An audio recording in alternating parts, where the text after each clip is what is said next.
सास और बहू, दिल छू लेने वाली कहानी। सास, बहू कहाँ मर गई? अंदर से आवाज, जिंदा हूँ माँ जी। तो फिर मेरी चाय अभी तक क्यों नहीं आई? कब से पूजा करके बैठी हूँ। ला रही हूँ माँ जी। बहू चाय के साथ भजिया भी ले आई। सास ने कहा, तेल का खिलाकर मारेगी क्या? बहू ने कहा, ठीक है माँ जी, ले जाती हूँ। सास ने कहा, रहने दे, अब बना दिया है तो खा लेती हूँ। सास ने भजिया उठाई और कहा, कितनी गंदी भजिया बनाई है तुमने।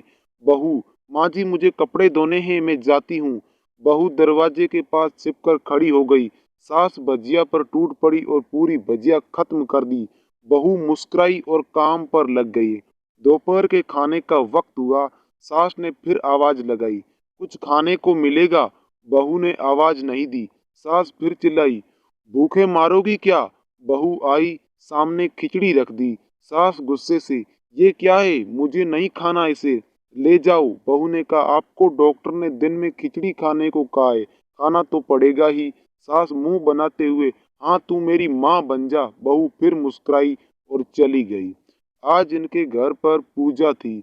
बहू सुबह 4 बजे से उठ गई। पहले स्नान किया, फिर फूल लाई, माला बनाई, रसोई साफ की, पकवान और भोज बनाया। सुबह के 10 बज गए। अब सास भी उठ चुकी थी। बहू अब पंडित जी के साथ भगवान के वस्त्र तैयार कर रही थी। आज ऑफिस की छुट्टी थी। उनके पति भी घर पर थे। पूजा शुरू हुई। सास चिल्लाई, बहू ये नहीं है, वो नहीं है। बहू दौड़ी दौड़ी आती और सब करती। अब दोपहर के 3 बज गए थे। आरती की तैयारी चल रही थी। पंडित जी ने सबको आरती के लिए बुलाया और सबके हाथों में थाली दी। जैसे ही बहू ने थाली पकड़ी, थाली हाथों में गिर पड़ी। शायद भोज बनाते हुए बहू के हाथों में तेल लग गया था, जिससे वो पहुंचना भूल गई थी। सारे लोग तरह तरह की बातें करने लगे, कैसी बहू है, कुछ नहीं आता, एक काम भी ठीक से नहीं होता, थाली भी संभाल नहीं की सकती। उसके पति भी गुस्सा हो गए, पर सास चुप रही, कुछ नहीं कहा। बस यही बोल के छोड़ दिया कि सीख रही है, सब सीख जाएगी धीरे धीरे। अब सबको खाना परोसा जाने लगा। बहू दौड़ दौड़ के खाना देती, फिर पानी लाती। करीब 780 लोग हो गए थे। इधर नौकर और बहू अकेली, फिर भी वह सारा काम बहुत ही अच्छी तरीके से करती। अब उसकी सास और कुछ पड़ोस के लोग खाने पर बैठे। बहू ने खाना परोसना शुरू किया, सबको खाना दे दिया। जैसे ही पहला निवाला सास ने कहा, तुमने नमक नहीं ठीक से डाला, ये काम ठीक से नहीं करती, पता नहीं मेरे बाद कैसे ये घर संभालेगी।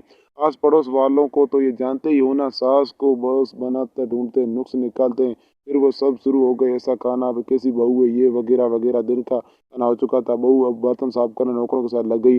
रात में जगराता का कार्यक्रम रखा गया था। बहू ने भी एक दो गीत गाने के लिए स्टेज पर चढ़ी। सास जोर से चिल्लाई, मेरी नाक मत कटा देना, गाना नहीं आता तो मत गा, वापस आ जा। बहू मुस्कुराई, गाने लगी। सबने उसके गाने की तारीफ की, पर सास मुंह फुलाते हुए बोली, इससे अच्छा तो मैं गाती थी जवानी में, मुझे तो कुछ नहीं आता। बहू मुस्कुराई और चली गई। अब रात का खाना खिलाया जा रहा था। उसके पति के ऑफिस के दोस्त साइड में ड्रिंक करने लगे। उसका पति चिल्लाता, थोड़ा बर्फ लाओ तो। सास चिल्लाती, यहाँ दाल नहीं है। फिर चिल्लाता, कोल्ड ड्रिंक नहीं है, पापड़ ले आओ। इधर उधर। आखिर उसके पति की शराब गिर पड़ी। उसके एक दोस्त पर बोतल टूट गई। पति गुस्से से झापड़ अपनी पत्नी को लगाते हुए कहता, एक जाहिल कहीं की देख कर नहीं कर सकती, मुझे इतना ही काम नहीं आता। सारे लोग देखने लगे। उसकी पत्नी रोते हुए कमरे की तरफ दौड़ी। फिर उसके दोस्तों ने कहा कि यार, पूरा मूड खराब कर दिया, यहाँ नहीं बुलाया होता, ये हम कहीं और पार्टी कर लेते। कैसी अनपढ़ गवार बीवी ला रखी है तूने, उसे तो मेहमानों की इज्जत और काम करना तक नहीं आता, तुमने तो हमारी बेइज्जती कर दी। अब आस पड़ोस के लोग, औरतों का और बहाना मिल गया था। वो कहने लगी, देखो क्या कर दिया, तुम्हारी बहू ने, कोई काम नहीं आता।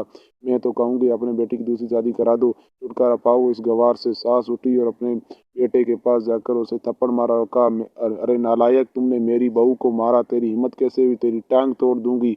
उसके बेटे के दोस्त कुछ कहने की वाले ही थे। उसकी माँ ने घूरते हुए कहा, चुप, बिल्कुल चुप, यहाँ दारू पीने आए हो, जबकि पता है आज पूजा है और तुम्हें पार्टी करनी है। कैसे संस्कार दिए तुम्हारे माता पिता ने?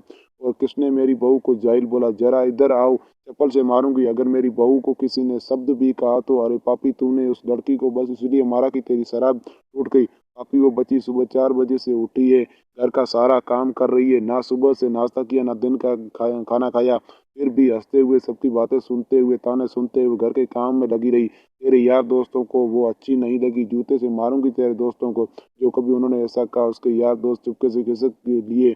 अब सास बहू के कमरे में गई और बहू का हाथ पकड़कर बाहर लाई।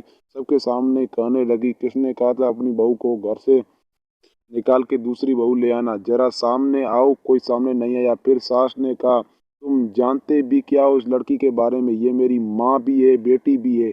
माँ इसलिए मुझे गलत काम करने पर डांटती है और बेटी इसलिए कभी कभी मेरी दिल की भावनाएं समझ जाती है। मेरी दिन रात सेवा करती है, मेरे हजार ताने सुनती है, पर एक शब्द भी गलत नहीं करती, ना सामने ना पीठ पीछे।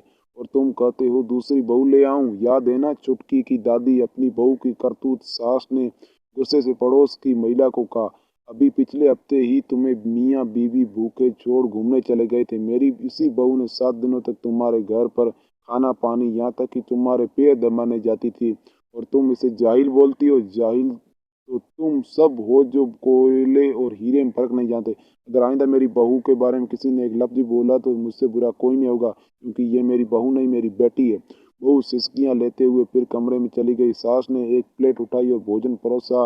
बहू के कमरे में खुद ले गई। सास को भोजन लाते देखा तो बहू ने कहा, अरे माँ जी, आप क्या कर रही हो, मैं खुद ले लेती। सास ने प्यार से ताना मारते हुए कहा, डरो मत, इससे जहर नहीं है, मार नहीं डालूंगी तुम्हें। मुझे इससे सास नहीं चाहिए, पर मुझे अभी तू ही घर की बहू चाहिए। बहू ने अपनी सास को रोते हुए गले से लगा लिया। सास भी रो दी पहली बार और कहा, चल खाना खा ले। फिर मजाक करते हुए कहा कि मेरे पैर दबाने चले आना, और ये ख्याल मन में मत लाना कि सास पैर बोलती है। किसी के दिन में इसका गला दबा दूंगी, क्योंकि अब भी कभी सोचती दिनों खूब हंसने लगती है।